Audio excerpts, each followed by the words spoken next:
Moikka! Tervetuloa Resoterapiaa-kanavalle. Me ollaan kiivetty tänne Levitunturille tähän Joulupukin mökin viereen ja Evelin ja Sylvin kanssa ollaan pienellä Lapin turneella. Nyt olisi tarkoituksena tänään meidän puhua vähän rajojen asettamisesta, eikö? Joo, näin oli vähän ajatus. Ja itse asiassa kun puhutaan rajojen asettamista tai puhutaan englannin kielellä boundaries, niin se tarkoittaa aika paljon sitä, että ne on ehkä isoimpia asioita, mitkä vaikuttaa meidän hyvinvointiin. Ja monesti terapiassa ja myöskin ehkä työnohjauksessakin tulee esille se, että rajat ei ole selkeä ihmisten välillä tai organisaatiossa, perheessä. Joo, se on ihan niin kuin tärkeä aihe kyllä tuo niin kuin rajakysymys niin sanotusti jotenkin, niin kuin olkoon se sitten ihan yksilöelämässä tai niin kuin sanoit, että se voi näkyä työelämässä tai perhe-elämässä tai parisuhteessa tai ihan missä vaan ystävyyssuhteissakin myös. Ja jotenkin niin kuin ajatellaan, että jos ajatellaan, että nyt tässä kohtaa elämää minun rajat menee tässä, niin se voi olla, että vuoden tai 2 vuoden päästä ne on aivan erilaisia. Miten ja ketä mä haluan ehkä rajoittaa. Joo. Oppii tuntemaan itteensä ja omat arvot liittyy mun mielestä ehkä vahvasti siihen, koska arvotkin muuttuu läpi elämän. Joo, kyllä. Mutta mitä sä ajattelet niin kuin rajoista tai mitä sulle merkitsee rajat, sun oman elämän rajat? No ehkä jos miettii sitä, mitä se merkitsee, niin rajojen asettaminenhan tarkoittaa aika paljon sitä, että mitä mä pidän tärkeänä elämässä. On ne sitten asiat tai on ne sitten ihmissuhteet, että miten mä suojelen itseäni ja ehkä läheisiäni. Ja se suojelu tarkoittaa sitä, että voi olla vaikeita ihmissuhteita, tilanteita, jos on tärkeää lähteä rajaamaan, että se oma hyvinvointi tai perheen hyvinvointi säilyy yllä. Ja se raja on ehkä semmoista itsensä tuntemista, itsensä tunnistamista, että mikä sulle on tärkeää ja miten sä pidät kiinni just niistä sun omista arvoista ja rajoista. Kyllä. Ja nämä on aika herkkiä asioita, sen rajan asettaminen. Et niin kuin sanoin, että monesti terapiassa ja muualla, niin ihmiset voivat jo huonosti, kun he tulevat hakemaan apua. Ja joissain tilanteissa tulee esille se, että omat rajat on epäselvät. Voi olla, että siellä puoliso yrittää kontrolloida tai rajoittaa toisen toimintaa. Tai voi olla, että vanhempi yrittää ohjata lapsen elämää. Sellaisilla rajoilla, mitkä ei enää lapsen tai nuoren tai aikuisen elämässä ole enää semmoisia niin kuin voimauttavia. Kyllä. Niin, rajojen asettaminen jotenkin tietenkin, mitä itselle tulee mieleen, niin se, että jos miettii jotain lapsuutta ja nuoruutta, niin silloin puhutaan ja usein sanotaankin, että rajat on rakkautta. Ja se on niin kuin siinä lapsuuden aikaisissa vaiheissa niin tietenkin tärkeää, että vanhemmat monesti huoltajat asettavat rajoja lapsille ja koulussa niin opettajat tai jotkut muut auktoriteetit muussa kohtaa elämää voi asettaa rajoja, mutta sitten kun mennään, ehkä niin kuin me keskustellaan tänään niistä rajoista, että miten sitten kun on niin kuin luomassa niitä omia elämän asioita ja tekemässä suunnitelmia ja toteuttamassa unelmia, niin miten niin kuin ne omien rajojen tunnistaminen ja tunteminen on tosi tarpeellista ja tärkeää. Joo. Ja totta kai niin kuin vanhemmat ja huoltajat ja koulu ja muu ympäristö asettaa niitä rajoja ja siinä taustalla on kuitenkin niin kuin turvallisuus ja semmoinen niin kuin turvataan hyvä elämäntaso ja laatu. Ja ajatellaan, että mitkä on tärkeitä asioita lapsen elämässä, tietyt vuorokausirytmit ja sosiaaliset suhteet ja mitkä on tärkeitä. Mutta se haaste tulee sitten siinä, että jos ne rajat häviää, kun siirtyy aikuisuuteen. Tai ne rajat on epäselvät. Eli ehkä tässä kohtaa voisi ajatella niin, että jos olet 2-30 nuori aikuinen siellä ruudun toisella puolella, niin monesti tässä on semmoisia ikävaiheita, että irrottaudutaan siitä lapsuuden perheestä, lapsuuden ydinperheestä ja siirrytään siihen omaan perheeseen, johon toki voi kuulua puolisoita sekä lapsiakin. Mutta myöskin voi olla, että kun se siirtyminen tapahtuu omaan aikuiseen elämään, niin se rajojen asettaminen on äärimmäisen tärkeää. Eli se, mitä lapsena on oppinut ja ymmärtänyt, niin on tärkeitä asioita on myös ottaa mukaan. Mutta voi olla, että jotkut sellaiset asiat siinä omassa kasvatuksessa on ollut sen kaltaisia, että ne rajat tarvitsee uudelleen määrittää omassa aikuisuudessa. Kyllä. Kyllä. Ja just näin, että ne voi tarkentua ja muuttua siinä kohtaa, kun sitten kohti sitä aikuisuutta on menossa. Että vaikka lapsuuden perheessä on ollut tietynlaiset rajat, niin se voi olla, että itse ei enää halua kantaa tiettyjä asioita mukanaan sitten siihen omaan aikuiseen elämään. Ja aivan niin kuin jotenkin se ajatus mun mielestä siitä, että sitten jos itse on kovin rajaton tai ei tiedä vielä mitä haluaa tai mitä haluaa tavoitella tai kuinka haluaa läheisiä ihmisiä kenties rajata omasta elämästä joskus ihan jopa ulkopuolelle, niin se voi näkyä vaikka ahdistuksena tai levottomuutena tai vaikeutena jotenkin keskittyä ja toteuttaa niitä omia tärkeitä asioita ja arvoja ja unelmia.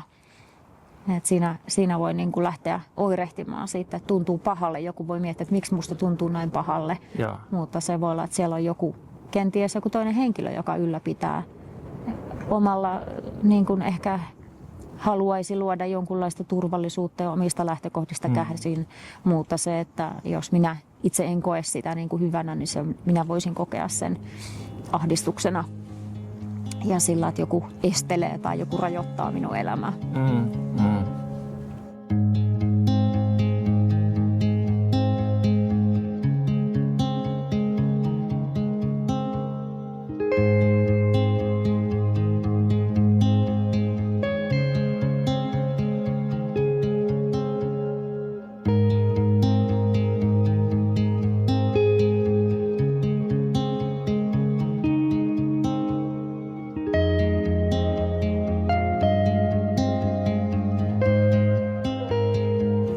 Tämä on vähän sama asia, mitä me ollaan aikaisemminkin tässä syksyn videoilla ollaan puhuttu siinä riittämättömyyden kokemuksesta ja muista, että se rajan löytäminen, just niin kuin sanoit, se voi näyttäytyä, että jos niitä rajoja ei ole, niin voi olla, että on semmoista ahdistuneisuutta, pelkoa tulevasta, epävarmuutta, että pystynkö mä ja osaanko mä ja se tietyllä tavalla sellainen itsenäisyyteen riuhtaisu, siihen voi liittyä myöskin vaikka päihteitä, että jotenkin haetaan sitä omaa paikkaa, luodaan niitä omia rajoja.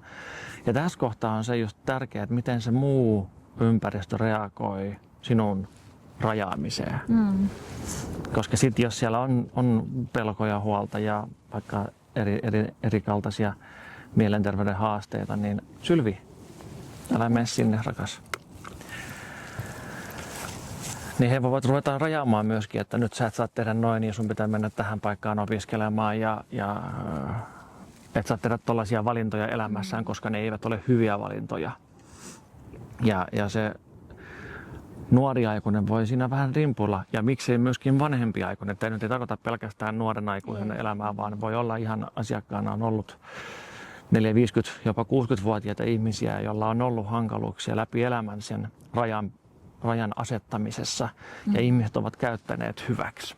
Kyllä, se on ihan totta. Et se ympäristö voi hyvin nopeasti lähteä reagoimaan ja ehkä määrittelemään, että mitä sä saat tehdä ja mitä sä et saa tehdä. Ja tässä on ehkä se tärkeä ihmisten pohtia omaa elämää, että onko mun elämässä sellaisia, jotka yrittää kontrolloida tai määritellä minun elämääni elämän ulkopuolelta. Kyllä.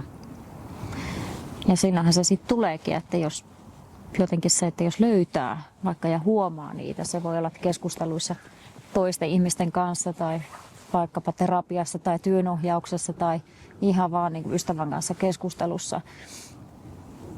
Ja voi olla, että huomaa se ja tunnistaa, että hei, että tässä on ehkä tapahtunut rajaylitys tai että mä annan selkeästi tämän toisen ihmisen vaikuttaa mun omiin ajatuksiin tosi voimakkaasti ja niin kuin, että jotenkin on sen tuulen vietävänä, niin jotenkin sen tunnistamisestahan se kaikki lähtee. Ja monesti se on näin, että voi olla, että me tutustutaan ihmisiin, jotka elää jollakin tavalla vapaata elämää ja niin kuin hyvää elämää. He pystyvät tavoittelemaan asioita ja saavuttaa asioita ja niin kuin ihan elää oman elämän unelmia. Niin sit voi siinä kohtaa tulla se, että huomaat hetkinen, että nyt mun omassa elämässä ei olekaan ihan kaikki näin mahdollista niin kuin sen toisen ihmisen elämästä, kenen kanssa me peilataan.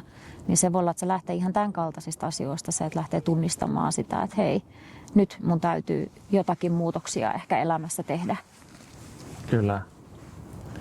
Mutta siinä kohtaa, kun tavoittaa sen ajatuksen ja huomioi ja sen, että hei, että nyt mä oon tunnistanut, että nämä asiat tai mun elämässä joku ihminen, se voi olla joskus jopa niin, että ajattelee, että joku nykyään käytetään hyvin paljon sanaa, että on joku toksinen ihmissuhde tai on toksinen kaverisuhde tai perhepiirissä joku sukulaisuussuhde, niin sen niin kuin rajaaminen, se voi olla joskus aika pelottavaakin.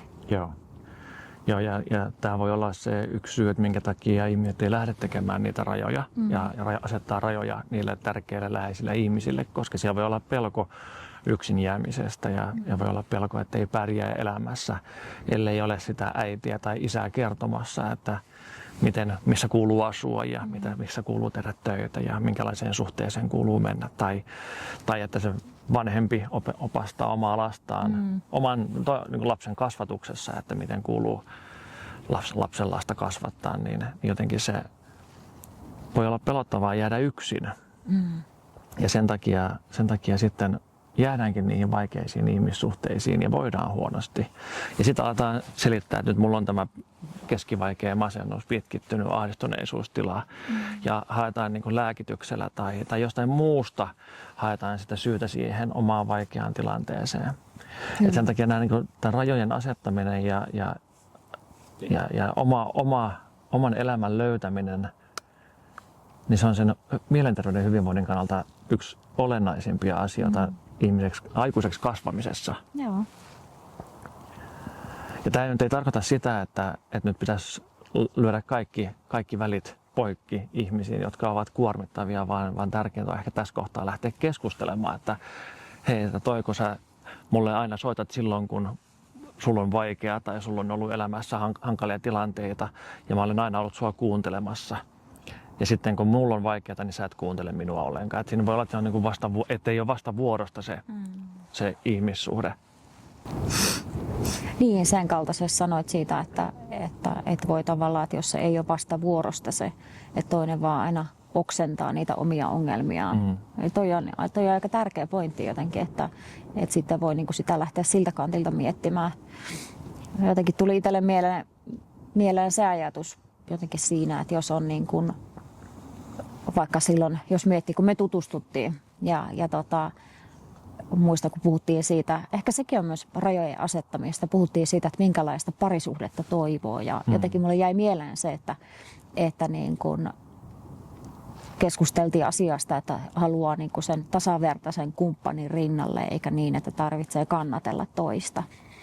Ja sekin on jo yhdenlainen asia. Tiedostaa sen, että hei, että aikaisemmassa elämässä on ollut tämän kaltaisia tilanteita ja mä oon oppinut menneistä sen itsestäni, että haluan tasavertaisen suhteen.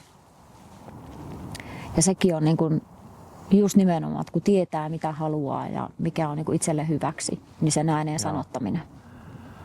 Joo, ja sen just keskustelun nostamista, että jos on sellaisia suhteita, että tuntuu, että sua käytetään hyväksi, että sä oot joko se olkapää, jolle puretaan aina kaikki vaikeat asiat, tai lapsi, joka pyytää aina rahaa joka ikisen asiaan, vaikka pitäisi jo pärjätä omillaan aikuisen lapsen kanssa, niin jotenkin se, että missä kohtaa otetaan asia puheeksi, että hei, tämä ei enää oikein toimi.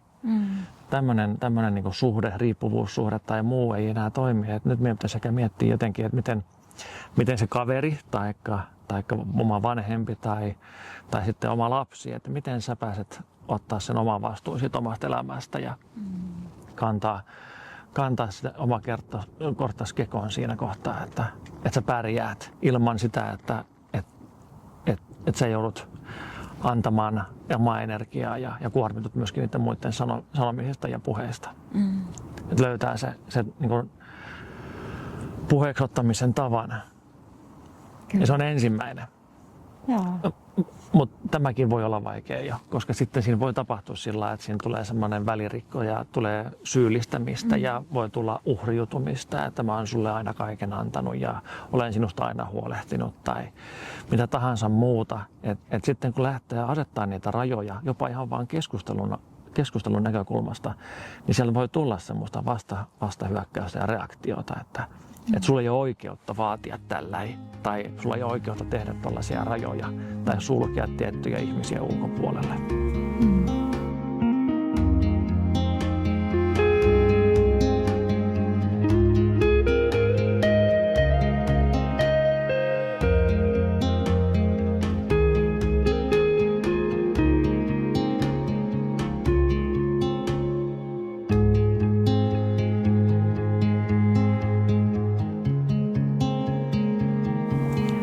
Se on ihan totta, että siinähän se lähipiiri voi yhtäkkiä alkaa ajattelemaan, että okei, siitä on tullut nyt tämä, joka on näitä rajoja lähtenyt asettamaan, niin että hänestä on tullut itsekäs tai ylpeä tai se on jotenkin nyt menettänyt otteen elämään, koska hän ei enää haluakaan olla siinä sen jonkun vallan alla tai sitoutua niihin tiettyihin asioihin, että jos elää jo aikuisen ihmisen elämää, niin jotenkin, että se voi tuntua, puhutaan sitten sukulaisuussuhteista tai jopa niin kuin ystävien kesken.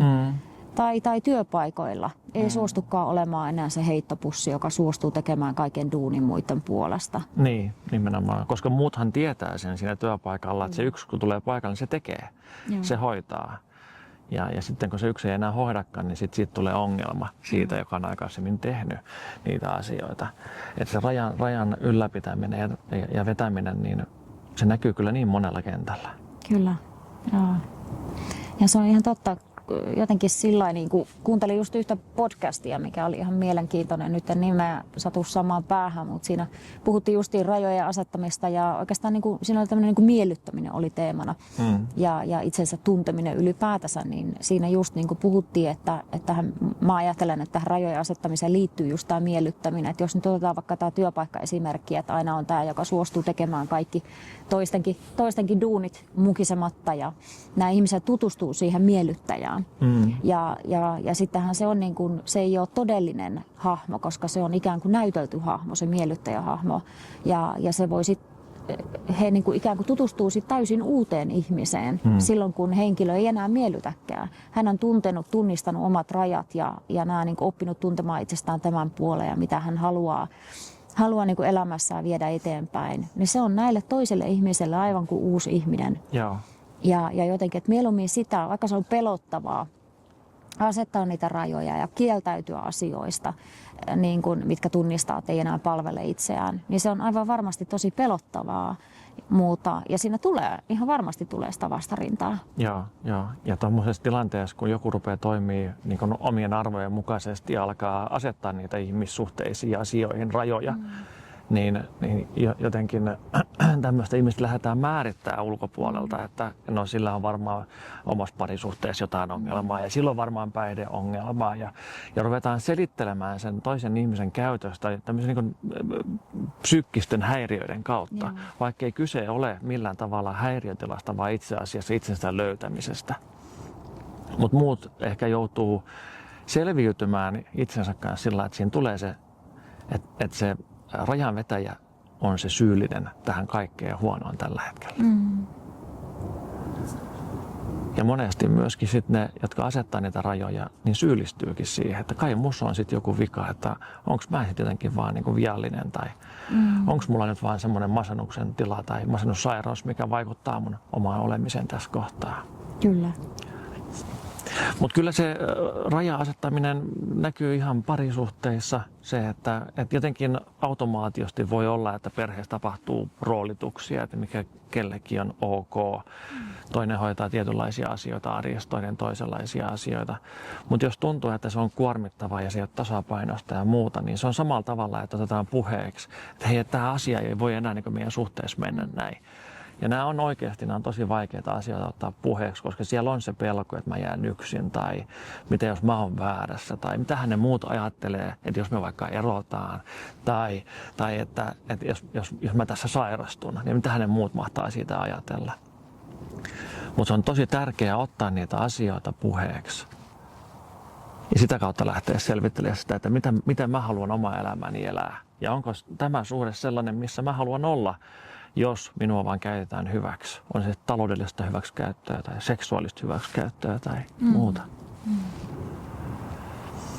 Tai että jos ajatellaan sillä, että on jo aikuinen lapsi, jolla on päihdeongelma, mikä on aika yleistäkin, että on tämmöisiä perhesuhteita ja vanhemmat yrittää kaikin tavoin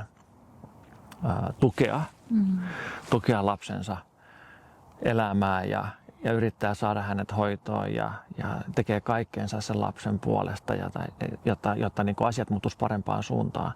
Mutta monesti ne vanhemmat, vaikka he ajattelevat, että tekisivät hyvää sen lapsen elämälle, niin itse asiassa he ovat ylläpitämässä sitä ongelmaa. Ja siinäkin se rajan vetäminen, että omalle lapselle voi olla tosi vaikeaa sanoa, että hei, että nyt tämä peli ei enää vetele, että nyt sun pitää alkaa selviytyä omillas, että voidaan maksaa päihdekuntoutusta tai voidaan tukea psykoterapiaa tai voidaan auttaa opiskeluja taloudellisessa tilanteessa. Mutta sitten on hyvä luoda ne rajat, että mikä on sallittua, mikä on hyväksyttyä vielä esimerkiksi niin kuin aikuisen lapsen toiminnassa suhteessa ikääntyviin vanhempiin. Kyllä. Ja ehkä toisinkin päin. Se on ihan totta. Se on juuri näin, että juuri tähän suuntaan ja sitten tosiaan se toinen suunta, että jos vanhemmat niin kuin sitten sitä lasta tai kasvavaa nuorta kontrolloi tai miettii, että tälle olisi hyvä tälle lapselle näin ja hänen opinto- tai työura olisi hyvä tällä lailla mennä, niin se on sitä, että halutaan ehkä sitä omasta viitekehyksestä lähtien sitä niin kuin vanhemmuutta siirtää sille lapselle niitä opittuja, niitä omia rajoja. Että just sen tunnistaminen, että hei, onko nämä nyt mun rajoja tai onko nämä mun arvoja tai onko nämä mun unelmia elämästä vai onko nämä tämän lapsen ollenkaan. Eli just se, että niin kuin se on eri asia antaa neuvoja ja ohjeita ja olla tukemassa ja kannustamassa elämää kuin se, että olla rajoittamassa ja luomassa niitä rajoja ikään kuin sen lapsen ja nuoren puolesta. Kyllä.